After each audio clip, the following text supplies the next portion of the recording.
এই সিজনে প্রথম বিয়েবাড়ির ইনভিটেশন পেয়ে গেছি, তাই আমরা কিছুক্ষণ ঘোরাফেরা করার পরে চলে আসলাম মেন কোর্সে খেতে। প্রথমেই আমাদের থালা গ্লাস দিয়ে গেল, তারপর দিয়ে গেল নানা চানা মশলা। সেটা দিয়ে খেতে না খেতেই দিয়ে পাতে পড়লো গরম ভাত। নানা চানা মশলা খুবই সুন্দর খেতে হয়েছিল। গরম ভাতের সাথে দিয়ে গেল মুড়িঘন্ট ডাল। গরম ভাতের সাথে মুড়িঘন্ট ডাল দিয়ে আলু চিপস দিয়ে কারা কারা খেতে ভালোবাসে জানিও। আমার তো খুব ভালো লাগে। তো আলু চিপস দিয়ে খেতে খেতে চলে এলো পাতে পটল চিংড়ি। পটল চিংড়িটা খুবই সুন্দর হয়েছিল, শস্য দিয়ে করেছিল, ভালো লেগেছিল খেতে। তারপর আমি দুটো ভাত নিয়ে নিয়েছিলাম, বা নিয়ে দিয়েছিল স্যালাড। স্যালাডের পর পাতে পড়লো আজকে শো স্টপার চিকেন কষা।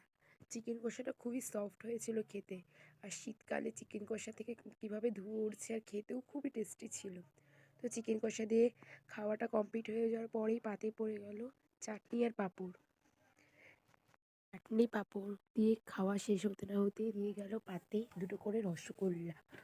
রসগোল্লাটা খেয়ে হাতে দিয়ে দিল আইসক্রিম আর হজমোলা।